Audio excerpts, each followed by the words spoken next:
జూబ్లీహిల్స్ ఉప ఎన్నిక ప్రచారం జోరుగా సాగుతుందంటారు కదా, అట్లుంది. 3 ప్రధాన పార్టీలకు సంబంధించిన అభ్యర్థులు చాలా జోరుగా ప్రచారం చేస్తున్నారు. ఎవరి స్ట్రాటజీలలో వాళ్ళు పోతున్నారు, ఎవరి విజయాలకి కావాల్సిన ఎందుకు ఆ పార్టీలకి ఓటెయ్యాలి, ఆ అభ్యర్థులకి ఓటెయ్యాలి అనే దాన్ని ఎవరికి వాళ్ళుగా చెప్పుకుంటూ పోతున్నారు. అయితే అంతిమంగా ప్రజల తీర్పు ఎట్లా ఉండబోతోంది, ప్రజలు ఏమనుకుంటున్నారు, ఏ పార్టీకి గెలుపు అవకాశాలు ఉంటాయి అనేటువంటిది సర్వేలు చేస్తున్న వాళ్ళకి తెలుస్తుంది.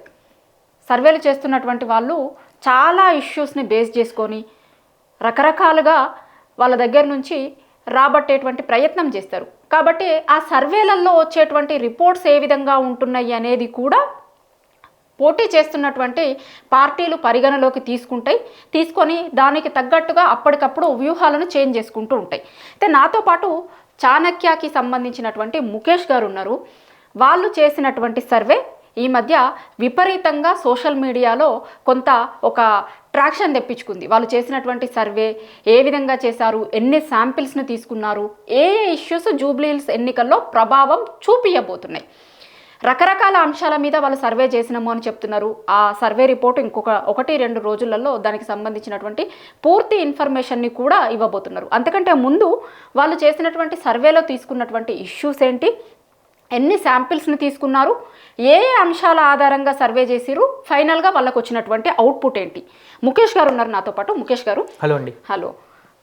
మీరు చేసినటువంటి సర్వేలు, గతంలో చేసినటువంటి సర్వేలు చాలా అంటే దగ్గరగా ఉంటాయి మీరు చేస్తున్నటువంటి సర్వేలు అని కొంత క్రెడిబిలిటీ ఉన్నటువంటి, చాలా రకాలుగా సర్వేలు చేస్తూ ఉంటారు. చాలామంది సర్వేలు వస్తాయి ఎలక్షన్స్ అన్నప్పుడు, రకరకాల సర్వేలు బయటకు వస్తాయి. అయితే చాణక్య చేసినటువంటి సర్వే బయటకు వచ్చింది అనగానే దాని చుట్టూ ఇప్పుడు 2-3 రోజుల నుంచి అందరూ మాట్లాడుకుంటున్నారు. మీరు చేసినటువంటి సర్వే ఏంటి, ఎన్ని రోజులు చేసిరు, దాని రిజల్ట్ కొంత చెప్తారా? మేము మొదట ఒక సర్వే చేసాం. అప్పుడు మనం చేసిన సర్వే ఏంటంటే ఆల్మోస్ట్ డివిజన్కి ఒక 200 శాంపిల్స్ తీసుకున్నాం. అయితే దీని మెయిన్ మోటో ఏంటంటే ప్రస్తుత గవర్నమెంట్ పనితీరు ఏంటి, రేపు బై ఎలక్షన్స్ రాబోతున్నాయి, వస్తే ఇంపాక్ట్ ఏంటి, ఎవరికి ఎడ్జ్ ఉంది, పార్టీ ఓట్ షేర్, ఏ పార్టీ ఓట్ షేర్ ఎలా ఉందనేది ఆ రోజు చేసిన సర్వేలో మెయిన్ మోటో. ఎందుకంటే అభ్యర్థులు డిసైడ్ కాదు. అయితే మేము డైరెక్ట్ అక్కడ గన్ షాట్ క్వశ్చన్ ఏం తీసుకున్నామంటే ప్రభుత్వ పనితీరు మీకు ఏమనిపించింది అని తీసుకున్నప్పుడు జూబ్లీహిల్స్ యాక్చువల్గా హార్ట్ ఆఫ్ ది సిటీ అంటాం జూబ్లీహిల్స్ని. అంటే చూడడానికి జూబ్లీహిల్స్ కొంచెం కోటలాగా ఉంటుంది, కానీ ఇక్కడ ఉండే ఓటర్స్లో ఆల్మోస్ట్ 60% ఆఫ్ ఓటర్స్ మాస్. ఇక్కడ ఎర్రగడ్డ కానీ, బోరబండ, రహమత్ నగర్, షేక్పేట, ఈ సబ్ కూడా వెంగళరావు కాలనీ కొంచెం క్లాస్ పీపుల్స్, సోమాజిగూడ పార్ట్లు క్లాస్ పీపుల్స్ ఉంటారు. రిమైనింగ్ ఆల్ టుగెదర్ చూసిందంటే మాస్ పర్సంటేజ్ ఎక్కువ. ఎందుకంటే ఇక్కడ పనిచేసే ఇక్కడ ఉండేవాళ్ళు ఏంటంటే ఎక్కువ కొద్ది గొప్ప సినిమా ఇండస్ట్రీలో ఆర్టిస్టులు, జూనియర్ ఆర్టిస్టులు పనిచేసేవాళ్ళు. సెలబ్రిటీస్ ఈ నియోజకవర్గంలో ఉండరు. కార్మికులు, కింద స్థాయి ఆటో డ్రైవర్స్ కానీ, తర్వాత ట్రాన్స్పోర్ట్, సినిమా ఇండస్ట్రీకి సంబంధించిన వాళ్ళు, టెక్నీషియన్లు, తర్వాత హాస్పిటల్స్, ఎర్రగడ్డ హాస్పిటల్స్లో పనిచేసే కార్మికులు కావచ్చు, చెస్ట్ హాస్పిటల్లో పనిచేసే కావచ్చు, లేదా సేమ్ టైం అడ్డ మీద కూలీలు, బయట నుంచి వలస వచ్చిన వాళ్ళు ఎక్కువ శాతం ఇక్కడ ఉంటారు. ఆల్మోస్ట్ చూస్తే సినీ కార్మికుల్లో వైజాగ్, అమలాపురం, ఉత్తరాంధ్ర నుంచి ఎక్కువ శాతం వచ్చిన వాళ్ళు ఉంటారు. గుంటూరు అటు సైడ్ నుంచి వచ్చిన వాళ్ళు ఎర్రగడ్డ, బొరమండ సైడ్ ఉంటారు. ఇట్లా అన్ని కమ్యూనిటీస్ చూసుకుంటే సెటిలర్స్ ఎక్కువ ఉన్న నియోజకవర్గం కూడా జూబ్లీహిల్స్. అయితే ఇక్కడ చూసినప్పుడు గన్ షాట్కి మనం 3 క్వశ్చన్స్ అడిగినప్పుడు, ఒకటి ప్రభుత్వ పనితీరు ఏంటి, 2 మాగంటి గోపి గారు చనిపోయారు, నెక్స్ట్ ఎలక్షన్స్లో వాళ్ళ భార్యకి టికెట్ ఇస్తే ఆమెకు కూడా అనౌన్స్ చేయలే, అనౌన్స్ ఇస్తే గెలిస్తే అవకాశం ఉందా అని అడిగినప్పుడు, ఇక తర్వాత కాంగ్రెస్ పార్టీ నుంచి అభ్యర్థి ఎవరైతే బాగుంటుంది, బీజేపీ పార్టీ నుంచి అభ్యర్థి ఎవరైతే, ఇవన్నీ కామన్గా తీసుకున్నాం. అయితే మొదటి ప్రశ్నలో భాగంగా మనం ఆ రోజు తీసుకున్నప్పుడు ఏంటంటే ప్రభుత్వ పనితీరు మీద తీసుకున్నప్పుడు అసలు ఊహించని రీతిలో మొదటి నుంచే తెలంగాణలో హైదరాబాద్, రంగారెడ్డి ఓవరాల్గా మనకు ఉన్న పాపులేషన్లో ఈ 2 రంగారెడ్డి కావచ్చు, హైదరాబాద్ కావచ్చు, ఈ 2 జిల్లాల్లో 40% ఓటర్స్ ఉంటారు తెలంగాణ మొత్తం మీద. అయితే రంగారెడ్డిని మనం ఏం చేస్తామంటే ఎక్కువ ఇన్కమ్ జిల్లా అంటాం. మీరు చూస్తే రంగారెడ్డి జిల్లాకు సంబంధించి చెవెల పార్లమెంట్ కానీ, రంగారెడ్డి, ఎల్బీనగర్ కానీ ఇవన్నీ కూడా ఇన్కమ్ సోర్స్ ఎక్కువ ఉంది రంగారెడ్డి. హైదరాబాద్లో తక్కువే చూస్తే, జూబ్లీహిల్స్, హైదరాబాద్, సికింద్రాబాద్ చూస్తే. అయితే కేసీఆర్ స్ట్రాటజీ ప్రకారం ఏంటంటే గతంలో 10 సంవత్సరాలు కేసీఆర్ అధికారంలో ఉన్నప్పుడు ఎక్కువ శాతం ఓటర్స్ ఇక్కడే ఉన్నారు, వీళ్ళకి న్యాయం జరగాలనేసి ఏంటంటే రంగారెడ్డికి ఒక 3 మంత్రుల్ని, హైదరాబాద్కి ఒక 3 మంత్రుల్ని, మొత్తం వాళ్ళ క్యాబినెట్లో 6 మంత్రులు ఇక్కడే ఉన్నారు చూస్తే. కానీ కాంగ్రెస్ గవర్నమెంట్ వచ్చిన తర్వాత ఈ హైదరాబాద్ రంగారెడ్డిని వదిలేశారు. ఉమ్మడి 10 జిల్లాల్లో కంపేర్ చేస్తే వాళ్ళకి హైదరాబాద్ రంగారెడ్డిని వదిలేసి మంత్రులు లేరు రంగారెడ్డిని రంగారెడ్డి జిల్లాని ఏం చేశారంటే ఏ మంత్రి లేకుండా ఏటీఎం జిల్లాగా మార్చారు. అంటే మంత్రులు ఎవరు ఉండొద్దు, మళ్ళీ ఇబ్బంది ఏటీఎం జిల్లాగా రంగారెడ్డిని మార్చేస్తారు. కానీ గతంలో కేసీఆర్ స్ట్రాటజీని వీళ్ళు కనెక్ట్ చేయడంలో ఫెయిల్ అయ్యారు. అయితే దాని ఎఫెక్ట్ తోటి హైదరాబాద్లో హైడ్రా ఎఫెక్ట్ ఒకటి నడిచింది గవర్నమెంట్ వచ్చిన తర్వాత. ఇవన్నీ ఉన్నాయి కాబట్టి హైదరాబాద్ ప్రజలు ఏమన్నారు ఫస్ట్ కాంగ్రెస్ అడిగినప్పుడు 65% గవర్నమెంట్ మీద వ్యతిరేకత, ఇంకొక 25% పర్లేదు అని చెప్పిన వాళ్ళు ఉన్నారు, ఇంకొక 5% అటు ఇటు స్వింగ్ ఓటర్స్. అంటే వీళ్ళు ఆ 65% వ్యతిరేకత ఎందుకోసం అని ఉంది చెప్తున్నా, అదే నెక్స్ట్ అదే ఎక్స్ప్లెయిన్. అయితే ఎందుకు అడిగినప్పుడు ఇందా చెప్పాక ఈ నియోజకవర్గంలో 60% మాస్ ఓటింగ్ ఉంటుంది. అయితే ఓటర్ని ఎప్పుడు కూడా టచ్ చేయొద్దు ఏ గవర్నమెంట్ అయినా, వాళ్ళ ఈగోని టచ్ చేయొద్దు. అయితే ఇక్కడ ఉన్న మాస్ ఓటింగ్లో ఎక్కువ కూలీనాలి చేసుకొని బతికే వాళ్ళే ఉంటారు. అయితే ఈ హైడ్రా అనే ఎఫెక్ట్ తోటి వాళ్ళు సంపాదించుకున్న చిన్న చిన్న ఆస్తులు ఏదైతే ఉందో వాటి మీద బాగా ఎఫెక్ట్ కొట్టాడు. దాంతో రియల్ ఎస్టేట్ని స్తంభింపజేసాడు. రియల్ ఎస్టేట్ని మీరు డిపెండ్ అయ్యి ఒక 18 రకాల బిజినెస్లు ఉంటాయి. ఇది మీరు రియల్ ఎస్టేట్ భూములు కొనడం అమ్మడే చూస్తారు, కానీ కన్స్ట్రక్షన్లో శాండ్ బిజినెస్ ఉంటుంది, బ్రిక్స్ బిజినెస్ ఉంటుంది, ఇసుక మళ్ళీ తర్వాత సిమెంట్ బిజినెస్ ఉంటుంది, ఐరన్ బిజినెస్ ఉంటుంది, అన్ని రకాల పని చేసే వాళ్ళు ఉంటారు. వాళ్ళందరూ కూడా ఇక్కడ ఎర్రగడ్డ రెహమత్ నగర్లో కూలీలు పని చేసుకునే వాళ్ళు ఉంటారు. వాళ్ళని టచ్ చేసేసరికి ఏంటంటే అరే లోపల కొంచెం అసంతృప్తి అనేది ఏర్పడడం జరిగింది. డెవలప్మెంట్ పక్కన పెడితే, సంక్షేమ పథకాలు పక్కన పెడితే, మెయిన్ రెవెన్యూ సోర్స్ మీద ఎక్కువ పెడుతుంది. అట్ ద సేమ్ టైం వీళ్ళ కాస్ట్ ఆఫ్ లివింగ్ బాగా పెరిగింది. గతంలో కంపేర్ చేస్తే కాస్ట్ ఆఫ్ లివింగ్, నిత్యావసర సరుకులు ధరలు పెరిగింది, కాస్ట్ ఆఫ్ లివింగ్ ట్రాన్స్పోర్ట్ పెరిగింది, ఇవన్నీ పెరిగినాయి. ఆల్ టుగెదర్ చూసుకుంటే ఏంటంటే వాళ్ళ ఈగోని కొంచెం టచ్ చేశారు. వాళ్ళ ఈగోని టచ్ చేయడం వల్ల ఏంటంటే ప్రతి 10 మందిలో 6 సుమారు ఎలా ఉంది ప్రభుత్వం మీద పరిపాలన అంటే కొంచెం డిఫరెంట్గా కోపం మీదనే ఉన్నట్టు క్లియర్ ఉంది. ఇది మెయిన్ ఎఫెక్ట్, ఇది కాంగ్రెస్ మీద ఉన్న ఎఫెక్ట్. దీనికి తోడు మెయిన్ మీరు హైదరాబాద్ చూస్తే రంగారెడ్డి జిల్లా, హైదరాబాద్ చూస్తే రంగారెడ్డి జిల్లాకు వచ్చేసరికి నల్గొండ, ఖమ్మం అటు సైడ్ నుంచి వచ్చిన వాళ్ళు ఇక్కడ సెటిల్ అయ్యి ఉంటారు. హైదరాబాద్ చూస్తే ఏంటంటే ఇటు కరీంనగర్, ఇటు సైడ్ మెదక్, ఇటు సైడ్ నుంచి వచ్చిన వాళ్ళు ఇక్కడ ఉంటారు. ఈ రూరల్ కనెక్ట్ అయ్యే పీపుల్స్ ఇక్కడ ఉంటారు. 40%లో కూడా మళ్ళీ 30% రూరల్ ప్రజలే, వలస వచ్చిన వాళ్ళే ఉంటారు. అయితే రూరల్లో సూపర్ 6 వాళ్ళ ఇంప్లిమెంటేషన్స్ ఉన్నాయి కదా, ఇంప్లిమెంటేషన్ పూర్తిగా ఫెయిల్ అయ్యారు. ఒక ఫ్రీ బస్ మినహాయించి, ఫ్రీ బస్సు కానీ, రేషన్ కార్డు కానీ, తర్వాత సన్నబియ్యం, ఈ రైతులు ఇప్పుడు ఇచ్చే సన్నబియ్యం, ఈ 3 మినహాయించి వాళ్ళు చెప్పుకోవడానికి పెద్ద అవి రూరల్ ప్రజలకు లేవు. అయితే వీళ్ళు క్రియేట్ చేసిన ఈ హైడ్రాతో డ్యామేజ్ ఏదైతే ఉందో ఈ 3 కంట్రోల్, అదే డ్యామేజ్ కంట్రోల్ చేయలేకపోతే ఇక్కడ ఆల్రెడీ పెద్ద డ్యామేజ్ అయిపోయింది. ఈ డ్యామేజ్ని కంట్రోల్ చేయాలంటే 3 సరిపోవు, అంతకు మించి జరగాలి. సో దానివల్ల ఏమైందంటే కొంచెం ప్రభుత్వం నత్తనడకన సాగుతుంది. ఒకసారి ఓటర్లు ప్రభుత్వానికి బుద్ధి చెప్పాలనే ఉద్దేశంతో ఈసారి జూబ్లీహిల్స్ ఎలక్షన్స్ బైపోలు అనూహ్యంగా వచ్చినాయి. కాబట్టి ఈసారి ఇక్కడసారి బీఆర్ఎస్ని గెలిపించుకుంటే కొంత ప్రభుత్వం నిద్రలేస్తుంది అని ఒక ఆలోచనతో ఓటర్ డిసైడ్ అయ్యాడు. కానీ మీరు 4 ఉన్న దగ్గర పోయి అడిగితే మాత్రం 2 రకాల ఆన్సర్ చెప్తాడు. ఇప్పుడు ఒక 4 గుంపుగా ఉండి టీ స్టాల్ దగ్గర అక్కడెక్కడ అడిగితే ఏంటంటే ఎట్లా ఉంది అంటే గవర్నమెంట్ కాంగ్రెస్ ఉంది కదా వాళ్ళకి వేద్దామని ఒక ఆలోచనకు వస్తుంది. కానీ అదే ఓటర్ని పక్కకు తీసుకుపోయి 10 నిమిషాలు మాట్లాడితే క్లియర్గా ఏం చెప్తున్నాడంటే ఈసారి మేము ఓటు బీఆర్ఎస్ పార్టీకి వేస్తున్నాం, కాంగ్రెస్ పార్టీకి ఒకసారి ఇది జరగాలి, అప్పుడే వాళ్ళ వ్యతిరేకత తెలుసుకుంటారు అనే ఒక ఉద్దేశంతో ఉంది. ఇది ప్రస్తుతానికి. మీరు ఇదే బిఫోర్ క్యాండిడేట్ అనౌన్స్మెంట్కు అంటే ముందు, తర్వాత మళ్ళీ మీరు చేసిన సర్వే ఎప్పుడంటే రీసెంట్గా అది ఎక్కువ శాంపిల్స్ కాదు. క్యాండిడేట్ అనౌన్స్ 3 పార్టీలకి అనౌన్స్ అయిన తర్వాత ఓవరాల్గా మేము తీసుకున్నప్పుడు 2000 ఇది ఫైనల్. ఇక్కడ తీసుకున్న తర్వాత ఏంటంటే ఇక్కడ 3 ఫ్యాక్టర్స్ పనిచేసాయి. ఒకటి క్యాండిడేట్ ఎవరైతే ఉన్నారో నవీన్ యాదవ్, ఇక్కడ బీఆర్ఎస్ వచ్చేసి మాగంటి సునీత, బీజేపీకి వచ్చేసరికి లంకల దీప్. అయితే ఇక్కడికి వచ్చేసరికి ఏంటంటే ఇక్కడికి కాంగ్రెస్ రూలింగ్లో ఉన్న కాంగ్రెస్ ఒకటే ప్లస్, అధికారంలో కాంగ్రెస్ పార్టీ ఉంది అదొకటే ప్లస్. ఇంకోటి ఏంటంటే క్యాండిడేట్ నెరేషన్ చేసుకోవడంలో ఫెయిల్ అయ్యాడు. నెరేషన్ ఫెయిల్ అంటే ఎందుకంటే Naveen Yadav, who is Naveen Yadav, what is Naveen Yadav, why should we vote, ఎందుకు నవీన్ యాదవ్ కోటాలి అనే పాయింట్ని నెరేట్ చేసుకోవడంలో ఇక్కడ క్లియర్గా ఫెయిల్ అయినాడు. ఎందుకు ఫెయిల్ అయినాడు? మీడియా మేనేజ్మెంట్ పూర్తిగా ఫెయిల్ అయింది. And at the same time social media కూడా నవీన్ యాదవ్ ఫ్యామిలీ హిస్టరీని ఎక్కువ ఫోకస్ చేయడం మొదలుపెట్టింది. తర్వాత ప్రజల్లో నవీన్ యాదవ్కి ఏంటంటే యూత్ ఫాలోయింగ్ కొంచెం ఉంది. కానీ యూత్ ఫాలోయింగ్ ఉన్నప్పటికీ ఇక్కడ యూత్ అనేది చాలా తక్కువ. ఓకే, ఎక్కువ పోస్ట్ గ్రాడ్యుయేట్స్ చేసిన వాళ్ళే ఉంటారు. కానీ మహిళల్లో మాత్రం మాగంటి సునీతకి ఉంది. మహిళల్లో అంటే ఇక్కడ అన్ని కమ్యూనిటీస్ గురించి మాట్లాడాలి.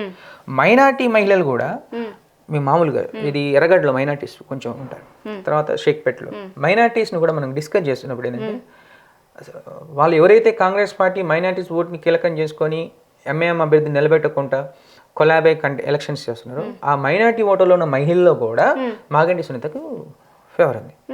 ఎందుకు ఫేవర్ ఉంది అంటే గతంలో మాగంటి గోపి ఎమ్మెల్యే ఎవరైతే ఉన్నారో సంక్షేమ పథకాలు పర్ఫెక్ట్గా చేసుకుంటే లేరు. దానివల్ల ఏమైందంటే మైనార్టీ మహిళలు కావచ్చు, ఆల్ కమ్యూనిటీ మహిళలు కావచ్చు, మహిళల్లో వన్ సైడ్ ఓటింగ్ అనేది సునీతకి పోలింగ్ అవుతుంది. ఇక సెటిలర్స్కి వచ్చేసరికి ఏంటంటే ఎప్పుడైనా సెటిలర్స్ ఏం ఆలోచిస్తారంటే రూలింగ్లో ఏ పార్టీ ఉంటే వాళ్ళకి ఓటేద్దని చూస్తారు, అది మామూలుగా డిస్కషన్స్లో ఉంటుంది. కానీ ఇక్కడ సెటిలర్స్కి వచ్చేసరికి ఏంటంటే 50-50 బ్యాలెన్స్ ఉంది. Above middle class below middle class settlers ఇండైరెక్ట్గా ఏం చెప్తున్నారు, డైరెక్ట్గా వాళ్ళు ఏం చెప్తున్నారంటే ఈసారికి మాగంటి సునీతకు ఓటేస్తాం, ఎందుకంటే ఆమె మీద సింపతి ఉంది, ఎంపతి కూడా ఉంది కాబట్టి చేసుకుంటాం. ఇక మిడిల్ క్లాస్ అబో మిడిల్ క్లాస్ వాళ్ళు ఏం చేస్తున్నారంటే కొంచెం క్లాస్కు నవీన్ యాదవ్ ఓటేద్దాం అనే ఆలోచనతో కూడా ఉంది. కానీ కంపేర్ చేస్తే ఏంటంటే ఇందా చెప్పాక 60-40 రేషియో ఓటర్ రేషియో చూస్తే ఏంటంటే 60% మాస్ ఓటింగ్ ఉంది కాబట్టి ఎక్కువ ఏజ్ మాగంటి సునీతకి ఇక్కడ క్లియర్గా కనిపిస్తుంది. ఇండివిజువల్గా ఓటర్ ఏది చెప్తే అదే మనకు సర్వే గ్రూప్లో ఉన్నప్పుడు చెప్తే అది మాకు చెల్లదు. అలా చూస్తారు. ఇప్పుడు 2-3 అడిగినప్పుడు మైక్ పెడితే చెప్పేది ఏంటంటే ఆయన కూడా చెప్తాడు, ఈయన కూడా చెప్తాడు. ఈయన బీఆర్ఎస్ చెప్తాడు, నేను కాంగ్రెస్ చెప్తాడు. రేపు పొద్దున ఓటు వేసి ఆయన కాంగ్రెస్కి వేయచ్చు, ఆయన బీఆర్ఎస్కి వేయచ్చు. అర్థం. ఆ ఓటర్ని పక్కకు తీసుకెళ్ళి పర్సనల్గా అడిగినప్పుడు ఏం చెప్తున్నాడు ఇంపార్టెంట్. ఒంటరిగా ఉన్నప్పుడు ఓటర్ బీఆర్ఎస్కి వేస్తా అంటున్నాడు, కానీ గ్రూప్గా ఉన్నప్పుడు మాత్రం అధికారంలో కాంగ్రెస్ ఉంది, పొరపాటున మనం ఏమైనా చెప్తే ఏమైనా అవుతున్న ఉద్దేశంతో భయపడి చెప్పట్లేదు. కానీ ఓటర్ ఆల్రెడీ డిసైడ్ అయ్యి బీఆర్ఎస్ పార్టీకి ఓటేద్దామని అది క్లియర్గా. ఇక లంకల్ దీపక్ రెడ్డికి విషయానికి వస్తే బీజేపీ పార్టీ తెలంగాణలో సెల్ఫ్ గోల్ వేసుకుంది. యాక్చువల్గా గతంలో 2023 ఎన్నికలకు ముందే వాళ్ళకి మంచి వేవ్ ఫామ్ అయింది.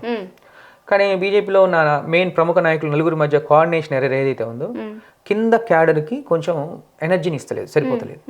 ఎందుకంటే ఒక లీడర్ వచ్చి నిన్ను కలిసాడు అనుకోండి, లోకల్ లీడర్ నిన్ను కలిసాడు అనుకోండి, ఇంకొక లీడర్ కోపం, ఇంకో లీడర్ని పోయి కలిస్తే ఈ లీడర్ కోపం, అట్లా ఈగో ఫీలింగ్స్ తోటి ఏంటంటే బీజేపీ సెల్ఫ్ గోల్ వేసుకొని గతంలో జిహెచ్ఎంసీ ఎన్నికల్లో వచ్చిన సీట్లు కూడా ఈసారి రాకపోవచ్చు బీజేపీ. వీళ్ళు ఇప్పుడు ఈసారి మాకు వచ్చిన సర్వే ప్రకారం అయితే 9% ఓట్స్ అనేది కొంచెం ఉంది. అంటే 9% అంటే హార్డ్లీ ఇది ఒక 10%, అంటే 15% రావాలి డిపాజిట్స్ రావాలంటే. కానీ ఈసారి ఈ ఎలక్షన్స్లో డిపాజిట్స్ వస్తాయో డౌట్ ఉంది, డిపాజిట్స్ కూడా రావనేది డిపాజిట్. సో 9-10% బీజేపీకి వచ్చే అవకాశం అయితే క్లియర్గా ఉంది. ఓవరాల్గా చూస్తే ఏంటంటే బీఆర్ఎస్ పార్టీ 5-6% లీడ్ అయితే క్లియర్గా ఉంది. 6% మేము మా సర్వే ప్రకారం చెప్తుంది. ఒకవేళ వీళ్ళు పోల్ మేనేజ్మెంట్ కాంగ్రెస్ వాళ్ళు బాగా చేసుకున్నా ఒక 2% ఎర్రర్ తోటి బీఆర్ఎస్ వాళ్ళు గెలిస్తే 10,000లోకి గెలుస్తారు. ఒకవేళ తారుమారు అయితే కాంగ్రెస్ వాళ్ళు 1000 ఓట్లతో గెలుస్తారు పోల్ మేనేజ్మెంట్. అంతేగాని పెద్ద మార్జిన్ లేదు. ఇప్పటికిప్పుడు ఎలక్షన్స్ జరిగితే మాత్రం 100% బీఆర్ఎస్ క్లీన్ ఎడ్జ్లో ఉంది. ఇంకొకటి కొన్ని సర్వేలు చూసినప్పుడు, ఎందుకంటే అక్కడ ముస్లిం ఓటర్లు కొంత కీలకంగా ఉంటారు, చాలా మెజారిటీ ముస్లిం ఓటర్లు ఉన్నది అనేది ముస్లిమ్స్ పైన ఎక్కువ ఫోకస్ కనిపిస్తుంది. మీరు చేసిన సర్వేలో అంటే చాలా మంది కొన్ని సర్వేలు వచ్చినప్పుడు వాటికి ముస్లిం ఓటర్లు కూడా కొంత బీఆర్ఎస్ వైపే ఉన్నారు అనేది కొంత వినిపిస్తున్న మాట. మీరు స్పెషల్గా అట్లా ముస్లిం ఓటర్లు ఇందాక చెప్పే కదా, మైనారిటీ మహిళలు మాత్రం బీఆర్ఎస్కే ఉన్నారు, యూత్ మాత్రం కాంగ్రెస్కి ఉన్నారు. ఇక కొంత అంటే చెప్తున్నా కదా, మైనార్టీస్ ఉన్నది మీకు 110,000 ఓట్లు ఉంటాయండి. అంటే హార్డ్లీ 2-3,000 డిఫరెన్స్ ఉంటాయి. ఇందులో ఎక్కువ 110,000 ఉన్న పోల్ అయ్యేది 40,000, ఎక్కువ పోల్ కాదు.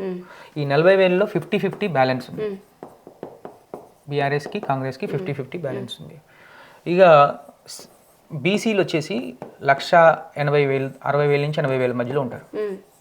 ఇక్కడ పోలింగ్ ఎక్కువ అవుతుంది, అంటే వీళ్ళు 1,00,000 దాకా పోల్ అవుతుంది. మీకు అర్థమవుతుంది. ఇక్కడ 1,00,000 దాకా పోలైనా క్లియర్గా చూస్తే ఏంటంటే ఇది ఒక 60-40 రేషియో ఉంటుంది. ఇక సెటిలర్స్ వచ్చేసరికి మెయిన్ సెటిలర్స్లో కమ్మ సామాజిక వర్గం కానీ వీళ్ళందరూ అయితే 35,000 కమ్మ సామాజిక వర్గం 30,000 ఉంది. ఇది మొత్తంలో 25,000 దాకా పోల్ అవుతుంది. ఈ 25,000లో చూస్తే ఏంటంటే 70-30, అంటే 70 బీఆర్ఎస్కి పడితే 30% కాంగ్రెస్కి పడతాయి. అంటే ఆల్ టుగెదర్ ఎన్ని ఈక్వేషన్స్ చూసుకుంటే ఏంటంటే బీఆర్ఎస్కి ఒక 6% ఓట్ మార్జిన్ క్లియర్గా కనపడుతుంది. ఓకే. పోల్ అయ్యేది 2 లక్షల ఓట్ల లోపు, 190 నుంచి 2 లక్షల వరకు పోల్ అవుతుంది. ఓకే. అంటే పోలింగ్ పర్సంటేజ్ అనేది పెరగదు. 4 lakhs ఓటర్స్ ఉన్న దగ్గర 2 lakhs ఓటర్స్ అంటే 50%. ఒకవేళ 50% కన్నా ఎక్కువ పోలింగ్ అయిందనుకోండి, 52, 53, 54 అయిందనుకోండి, కొంచెం కాంగ్రెస్కి ఎడ్జ్ కనపడుతుంది. కానీ చెప్పాగా కాంగ్రెస్ గెలిస్తే 1000-1100 ఓట్లతో, బీఆర్ఎస్ గెలిస్తే మాత్రం 10,000 ఓట్లతో క్లియర్గా మార్జిన్గా ఉంది. అవును, ఎప్పుడైనా యూజువల్గానే మీకు అర్బన్తో రూరల్తో పోల్చుకున్నప్పుడు పోలింగ్ పర్సంటేజ్ తగ్గుతూ ఉంటుంది. దాంట్లో మళ్ళీ ఉప ఎన్నికకు వచ్చేసరికి ఇంకా ప్రతిసారి పోలింగ్ పర్సంటేజ్ తగ్గుతూ ఉంటుంది. ఉప ఎన్నికకి జనరల్ ఎలక్షన్స్ ఉన్నంత సీరియస్నెస్ ఉండదు అనేది అంటున్నారు కదా. ఒకవేళ అది జరిగితే ఇంకా చెప్తున్నాను కదా, పోలింగ్ పర్సంటేజ్ పెరిగితే బీఆర్ఎస్కి నష్టమే. At the same time BJP percentage 9% పెరిగితే బీఆర్ఎస్కి నష్టం జరుగుతుంది, కానీ పెద్దగా నష్టం జరగదు. అంటే మాక్సిమం వాళ్ళు ఒక 10-11% వరకు ఓట్ షేర్ చేసుకుంటారు. అంటే 11% అంటే 22,000. బీజేపీకి 22,000 ఓటు వచ్చినా బీఆర్ఎస్కి పెద్ద నష్టం ఏం లేదు. ఓకే, అదే. ఎందుకంటే మైనార్టీస్ని ఓటు చీలుతుంది కాబట్టి ఇది బీఆర్ఎస్కి పెద్ద నష్టం లేదు. మీరు ఏ ఏజ్ గ్రూప్ వాళ్ళకి చేసినారంటే? మేము సర్వే చేసినప్పుడు అన్ని ఏజ్ గ్రూపులు క్యాలిక్యులేట్ చేసుకుంటామండి. 18 to 25 అంటాం, 25 to 35 ఒక ఏజ్ తీసుకుంటాం, 40+ ఒక ఏజ్ తీసుకుంటాం. నేను చెప్తున్నాను కదా, ఇంట్లో ఉన్న మహిళలందరూ కూడా బీఆర్ఎస్ అమ్మాయికి ఉన్నారు. ఎవరైతే పనులు చేసే వాళ్ళు ఉన్నారో కొంచెం స్వింగ్ ఓటర్స్ ఉన్నారు. యూత్ మాత్రం కొంచెం కాంగ్రెస్కి ఉంది. ఆ యూత్ ఏదైతే ఉన్నారో నవీన్ అన్న ఒక పేరుతో తిరుగుతున్నారు. అది రేపు పొద్దున ఏమవుతుందంటే ఏ టైం అయినా బ్రెయిన్ వాష్ అవుతుంది యూత్ ఓటు. రేపు పొద్దున ఇప్పుడు మన నలుగురం యూత్ మాట్లాడుకున్నారు, రేపు పొద్దున ఓటు వేసేటప్పుడు ఇండివిజువల్గా వాడు ఎవరికి వేసినా కూడా చెప్పడు కొత్త ఓటర్. అది మహిళలు బీఆర్ఎస్ కి ఉన్నారు, యూత్ కాంగ్రెస్ కి ఉన్నారు, కానీ అది టర్న్ అవుతుంది. అది ఎగ్జాక్ట్ ఓవరాల్ గా చూస్తుందంటే మహిళలు ఎక్కడైతే ఎక్కువ ఉంటారో ఆ నియోజకవర్గంలో ఆ సీటు ఆ పార్టీ గెలిచే అవకాశాలు ఉంటాయి. సో ఇక్కడ మహిళలు బీఆర్ఎస్ సైడ్ ఉన్నారు, బీఆర్ఎస్ గెలిచే అవకాశం క్లియర్గా ఉంది. ఇప్పుడు ఈ రెండేళ్ళు దగ్గరికి కావాల్సి వస్తుంది కాంగ్రెస్ పార్టీ అధికారంలోకి వచ్చిన తర్వాత జరుగుతున్న ఉప ఎన్నిక ఇది. కాబట్టి మామూలుగా ఏం చెప్తారు అంటే, ఉప ఎన్నికలు ఎప్పుడైనా అధికార పార్టీకి కొంత పాజిటివ్గా ఉంటాయి, ఇట్లా అంటే ఈక్వేషన్స్ కావచ్చు అన్నీ అనేటివి ఉంటాయి కదండి. కానీ మీకు గ్రౌండ్లో అట్లాంటిది ఏమైనా కనిపించిందా సర్వే చేస్తే? ఇప్పుడు మీకు హుజూరాబాద్ బైపోల్ జరిగినప్పుడు కూడా అప్పుడు అధికారంలో బీఆర్ఎస్ పార్టీ ఉంది, కానీ బీజేపీ గెలిచింది. అంటే ఎప్పుడైనా ఎట్లా ఉంటుందంటే సెంటిమెంట్, సింపతి, ఎంపతి ఎక్కడ వర్కౌట్ అవుతాయో అక్కడ గెలుస్తుంది. సింపతి అనేది సెంటిమెంట్ తోటి వస్తుంది. ఎంపతి ఏంటంటే అయ్యో పాపం అన్యాయం జరిగిపోయింది, ఆ ప్లేస్లో మనం ఉండాలి అనే ఆలోచనతో ఓటర్ ఉంటాడు. ఇక్కడ సింపతి, ఎంపతి 2 ఫ్యాక్టర్స్ సునీతకు పనిచేస్తుంది. ఈ సెంటిమెంట్ అనే ఫ్యాక్టర్ నవీన్ యాదవ్ పనిచేస్తుంది. ఎందుకు గతంలో 2 సార్లు ఓడిపోయాడు, కానీ దానికన్నా ముందు ఎక్కువగా కాంగ్రెస్ మీద యాంటీ ఇన్కంబెన్సీ ఉంది కదా, అది ఓవర్ డామినేట్ చేస్తుంది. దానివల్ల కొంచెం ఓటు ఇటు సైడ్ షిఫ్ట్ అవుతుంది. ఓకే, ఇంకా ఓవరాల్గా మీరు సర్వే చేసినప్పుడు ఎట్లాంటి ఇష్యూస్ కనిపించినాయి అంటే మీకు ఈ సర్వేలో? చెప్పాను, మాగంటి గోపీనాథ్ చనిపోయిన తర్వాత ఒక 150 కోట్లు పెట్టి కాంగ్రెస్ పార్టీ అప్పటికప్పుడు కొన్ని డెవలప్మెంట్స్ చేద్దామని ప్రయత్నం చేసింది. కానీ ఓటర్ బాగా క్లియర్ కట్గా మనకన్నా చాలా ముదురు ఓటర్, ఫుల్ అవేర్నెస్తో ఉంటున్నాడు. ఒక ఎలక్షన్లు వస్తున్నాయి చేస్తున్నారు ఒక ఆలోచనతో ఉండి, ఏదో ఒకటి జరుగుతుంది కదా అనే ఆలోచన. కానీ అవి పెద్దగా ఇంపాక్ట్ చూపించాయి. అవి ఎవరి మీద ఇంపాక్ట్ చూపిస్తాయంటే బిలో మిడిల్ క్లాస్ వాటర్ ఉంటాడు చూడండి, వాళ్ళ మీద ఇంపాక్ట్ చూపిస్తుంది. ఇక్కడ బిలో మిడిల్ క్లాస్ లేరు జూబ్లీ హిల్స్లో కంపారిజన్. అందరూ కూడా కొద్ది గొప్ప ఎబో మిడిల్ క్లాస్ మాస్ అని చెప్తాం కదా, వాళ్ళ లైఫ్ వాళ్ళ ఏదైతే జీవనోపాధి వాళ్ళు సంపాదించుకొని బతికే వాళ్ళే ఉంటారు. బిలో మిడిల్ క్లాస్ చాలా తక్కువ. సో ఎక్కువ ఇంపాక్ట్ లేదు. అండ్ లోకల్ లీడర్షిప్ మీద ఎక్కువ ఇంపాక్ట్ ఉంటుంది. ఇక్కడ లోకల్ లీడర్షిప్ ఏంటంటే వాళ్ళ మీద లోకల్ కార్పొరేటర్స్ ఎవరైతే 6 ఉన్నారో లోకల్ కార్పొరేటర్స్ మీద కొంచెం వ్యతిరేకత ఉంది ఆల్రెడీ. ఆ లోకల్ కార్పొరేటర్స్ మీద ఉన్న వ్యతిరేకతతోటి కొంతమంది పార్టీ కూడా జంప్ అయ్యారు, ఏది కాంగ్రెస్లోకి జంప్ అయ్యారు. జంప్ అయినప్పటికీ వాళ్ళు చెప్తే ఓటేసే పరిస్థితుల్లో ఓటరు లేడు. ఎందుకంటే ఆ కార్పొరేటర్కి ఆ ఓటర్ ఆ డివిజనా కాదా కూడా తెలియదు ఇప్పుడు. ఎందుకంటే రోజుకి సంవత్సరం ఏమవుతుందంటే మారుతూ ఉంటాయి ఓటర్లు. ఈరోజు రేవంత్ నగర్లో ఉంటాడు, రేపు పొద్దున బోరబండ్లో ఉంటాడు. ఎందుకంటే ఎక్కువ ఇటు నుంచి అటు షిఫ్టింగ్ ఉంటుంది కాబట్టి. సో ఓవరాల్గా చూస్తే ఏంటంటే కాంగ్రెస్ ఎన్ని ప్రయత్నాలు చేస్తున్నప్పటికీ ఓటర్ నమ్మే ప్రసక్తిలో ఇక్కడ లేరు. అది క్లియర్ కట్గా మనకు కనిపించింది. థ్యాంక్ యూ అండి. ఓకే.